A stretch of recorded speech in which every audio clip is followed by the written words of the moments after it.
అందరికీ నమస్కారం. నిన్నటి రోజున జేసీ ప్రభాకర్ రెడ్డి గారు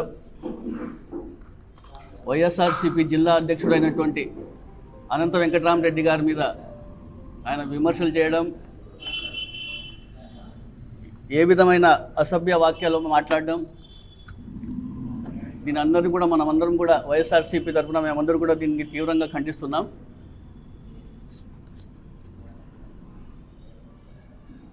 అన్న ప్రభాకర్ రెడ్డి గారన్న, మీ భాష ఏమి? అనంత వెంకటరామరెడ్డి గారు ఏం మాట్లాడినారు? ప్రజల సమస్యలు ఏమున్నాయి? ప్రభుత్వ వైఫల్యాల్ని ప్రభుత్వ దృష్టికి తీసుకెళ్తుంటే మీరు ఎవరు మాట్లాడకూడదు, ప్రజల సమస్యలు ఉన్నా ఏమున్నా కూడా మీరు ఎటువంటి పరిస్థితుల్లో వైఎస్ఆర్సీపీ నాయకులు కానివ్వండి, కార్యకర్తలు కానివ్వండి నోరు ఇప్పకూడదు అని చెప్తే ఏ విధంగా ఉందో మన ఆంధ్రప్రదేశ్ రాష్ట్రంలో రాజ్యాంగం అని కూడా ఒకసారి మీరందరూ కూడా గమనించాలా.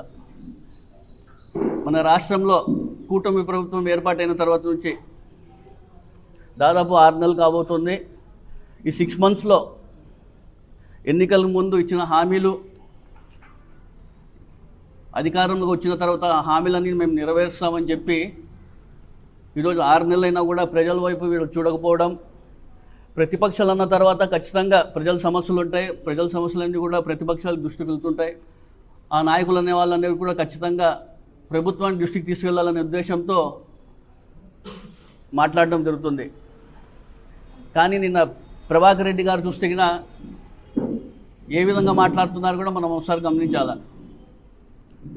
అరే ఉరే అనుకుంటా అసలు మేము భారత రాజ్యాంగం పాటిస్తున్నామా లేకపోతే రెడ్ బుక్ రాజ్యాంగం ఇక్కడ నడుస్తుంది కూడా ఒకసారి గమనించాలా. అన్న ప్రభాకర్ రెడ్డి అన్న గారు, నేను చాలా చిన్నోడు మీకన్నా. ఇది తాడిపత్రి కాదన్న, ఇది అనంతపురం. ఇది మీరు చెప్పే మాటలు ఎప్పుడో మీ కాలంలో ఉంటాయి. ఎట్లా అంటే అట్లా మాట్లాడితే మీ కాలంలో విని ఊరికే ఉండే పరిస్థితులు ఉంటాయి.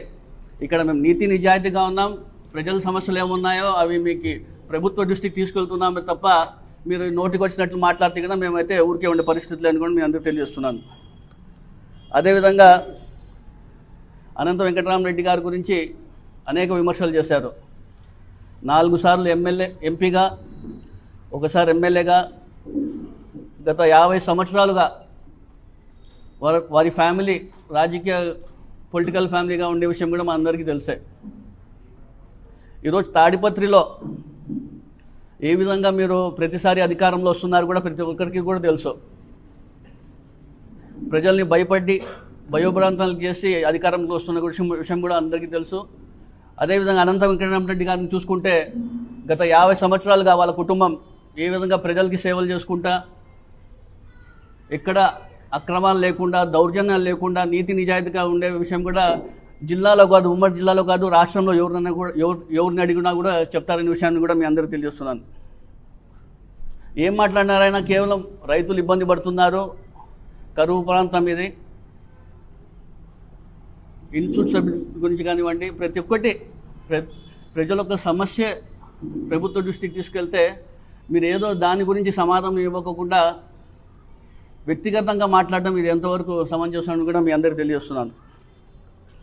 ఈరోజు అనంతపురం వైఎస్ఆర్సీపీ అధ్యక్షుడు అనంత వెంకటరామరెడ్డి గారు ఇన్నేళ్ళు పొలిటికల్ కెరీర్లో ఉన్నారంటే ఆయన ఎంపీగా ఉన్నప్పుడు హంద్రీనివా ప్రాజెక్ట్ తీసుకురావడం కానివ్వండి, రైతుల సంక్షేమం కోసం, అభ్యున్నతి కోసం ఆయన కృషి చేసిన విషయం కానివ్వండి, ఈరోజు అనంతపురం నగరానికి నీళ్ళు వస్తున్నాయంటే కూడా ఆయన కృషి అని మీ అందరికీ తెలియజేస్తున్నాను. గత 5 yearsలో ఆయన ఎమ్మెల్యేగా ఉన్నప్పుడు 1000 కోట్ల రూపాయలతో అభివృద్ధి కార్యక్రమాలు చేసినారంటే కూడా గత 30-40 సంవత్సరాలు జరిగిన అభివృద్ధి కేవలం ఒక 5 సంవత్సరాలు చేసి చూపించిన ఘనత కూడా అనంత వెంకటరామరెడ్డి గారిని మీ అందరూ తెలియజేస్తున్నాడు. అదేవిధంగా ఈరోజు అతనిపైన అవినీతి చేశారు, అక్రమాలు చేశారు, దౌర్జన్యాలు చేస్తున్నారని చెప్పి అనంత వెంకటరామరెడ్డి గారిపైన మీరు మాట్లాడుతున్నారు. అలా చిన్న పిల్లోని అడిగినట్టు చెప్తారు. ప్రభాకర్ రెడ్డి గారి పైన అఫీషియల్గానే 100 కేసులు ఉంటాయి. పోలీస్ రికార్డ్స్లో చూసుకుంటే 100 కేసుల పైన ఉంటాయి. కానీ అనంత వెంకటరామరెడ్డి గారి పైన ఒక కేసు అన్నా ఉందేమో మీరు చూపించండి. ఆయన గురించి మీరు మాట్లాడుతున్నారు. ఈరోజు ఏదో ఆరోపణలు, అక్రమాలు చేసి దౌర్జన్యాలు చేస్తున్నారని చెప్పి ఏదో బురద చెల్లి మాటలు మాట్లాడితే ఎవరు నమ్మే పరిస్థితులు లేరు ఇక్కడ. అదేవిధంగా మా మున్సిపాలిటీ పైన కూడా మీరు మాట్లాడడం జరిగింది. డంప్ యార్డ్ సంబంధించి విషయం కూడా మీరు ఏదో చెప్పడం జరిగింది. అతను బినామీకి వర్క్ ఆర్డర్ ఇచ్చారు, వర్క్ ఇచ్చినారని చెప్తున్నారు. అలా నోవస్ గ్రీన్ అని హైదరాబాద్ చెందిన కంపెనీకి వచ్చింది. స్టేట్ వైడ్ వాళ్ళు అనేక చోట్ల కూడా ఆ ప్రాజెక్ట్ని చేయడం జరిగింది. 23 కోట్ల రూపాయలతో బయోమైనింగ్ ప్రాసెస్ ప్రాజెక్ట్ వస్తే అందులో ఇప్పటికీ మేము దాదాపుగా 10-12 కోట్ల రూపాయలే వాళ్ళకి చెల్లించడం జరిగింది. ఎవరో మీకు స్క్రిప్ట్ రాసి ఇచ్చిన వాళ్ళు కూడా సరిగ్గా డీటెయిల్గా ఇవ్వలేదన్నా ఇది కూడా సరిగ్గా ఇచ్చింటే బాగుంటుందని నేను తెలియజేస్తున్నాను. ప్రతి ఒక్కటి కూడా మీరు కనుక్కొని మాట్లాడితే బాగుంటుంది. ఊరికే లేనిపోని చెప్పడం ఇది కూడా మంచిది కానీ తెలియజేస్తున్నాను. మరి ముఖ్యంగా నన్ను మేయర్ చేయడానికి 5 కోట్ల రూపాయలు తీసుకున్నానని చెప్పినాను.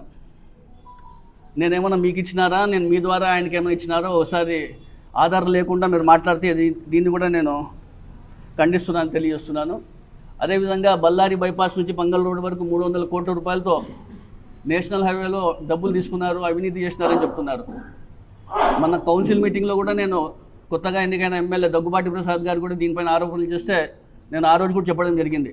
అన్న మీకు ఏమైనా ఆధారాలు ఉంటే మాట్లాడండి, మీదే ప్రభుత్వం ఉంది, ఎంక్వైరీ చేసుకోండి, ఆధారాలు ఉంటే ఖచ్చితంగా మాట్లాడడం మేము దేనికైనా సిద్ధమని కూడా చెప్పడం జరిగింది. మీరు కూడా తెలియకోకున్నట్లు ఏదో మాట్లాడుతున్నారన్నా, దీన్ని కూడా నేను తీవ్రంగా ఖండిస్తున్నాను.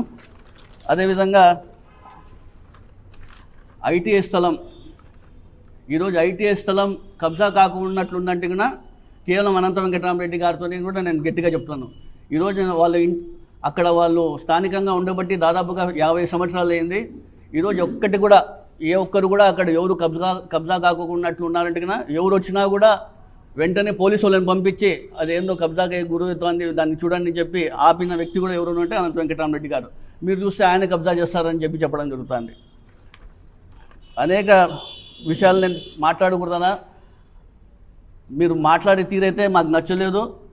ఏది పడితే నోటికి అలా మాట్లాడుతున్నారు పెద్దవాళ్ళు. మీరు అనవసరంగా ఎలా పడితే అలా మాట్లాడితే కూడా మేము ఊరికే ఉండే పరిస్థితులు లేదు.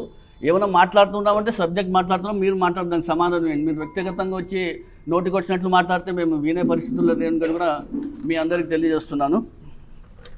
మరో విషయం ఏమంటే వైఎస్ఆర్సీపీ జిల్లా అధ్యక్షుడిగా ఆయనకి ఇచ్చినారంటున్నారు.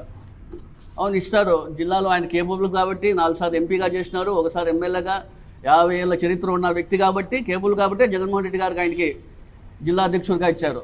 మీరు ప్రభుత్వ వైఫల్యాన్ని మేము ఎత్తికొట్టి చూపిస్తా అంటే మీరు మాట్లాడకూడదు అంటే ఇది ఎక్కడవుతుంది? మీరు దండిగా మాట్లాడతారన్నా, ఎవరన్నా మాట్లాడితే మేము 4 కోస్తాము, ఇంకోసారి వేరే వాళ్ళు ప్రెస్ మీట్ పెట్టకూడదు అని మీరు ఏం చెప్పినా కూడా ఎవరు ప్రజలు ఎవరు నమ్మరు, కార్యకర్తలు ఎవరు భయపడే వాళ్ళు లేరు. ఇక్కడ మీరు ఏం చెప్పినా కూడా మేము ఖచ్చితంగా ప్రజల వైపే ఉంటాం. ప్రజల సమస్యలు ప్రభుత్వ దృష్టికి తీసుకెళ్లే విషయంలో కూడా మీ అందరికీ తెలియజేస్తున్నాను.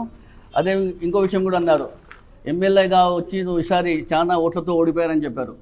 ఆయన ఎంపీగా ఉన్నప్పుడు కూడా మీ నియోజకవర్గం కన్నా మీ ఎమ్మెల్యే కన్నా ఎంపీగా ఉన్నప్పుడు ఆయన ఎంపీకే ఎక్కువ ఓట్లు కూడా వచ్చిన విషయాన్ని కూడా మీ అందరికీ కూడా ఒకసారి గుర్తు చేస్తున్నాను నేను. అయినా ఏమైనట్టు కూడా 14-15 పాయింట్లతో మీరు ప్రెస్ నోట్ ఇవ్వడం జరిగింది నిన్న. ఇవే డంప్ యార్డ్ సంబంధించి కానివ్వండి, ఐటీఐ విషయం కానివ్వండి, అనేక విషయాలు మీరు 1400-1500 పాయింట్లతో ప్రెస్ నోట్ ఇచ్చినా కూడా ఉమ్మడి జిల్లాలో కానివ్వండి, రాష్ట్రంలో కూడా ప్రజలు ఎవరు నమ్మరు. ఎవరు ఎలాంటి వాళ్ళని కూడా ప్రతి ఒక్కరికి తెలుసు. ప్రజలు ఏ విధంగా ఉన్నారు, అనంత వెంకటరామరెడ్డి గారి ఏ రకమైన మనిషి, ఆయన స్వార్థం ఎలా, ఆయన ఏ విధంగా ఉంటాడు, ఏ విధంగా బిహేవ్ చేస్తారని ప్రతి ఒక్కరికి తెలుసు. మీరు దాని గురించి ఎక్కువ ఇది చేయాల్సిన అవసరం లేదన్నా. నేను ఒకటే చెప్పగలుచుకుంటున్నాను, మీ మాట తీరు మాకు నిజంగా చాలా బాగా అనిపించడం లేదు. దయచేసి మరోసారి మాట్లాడే ముందు మీరు చూసి మాట్లాడేందుకు తెలియజేస్తున్నాను.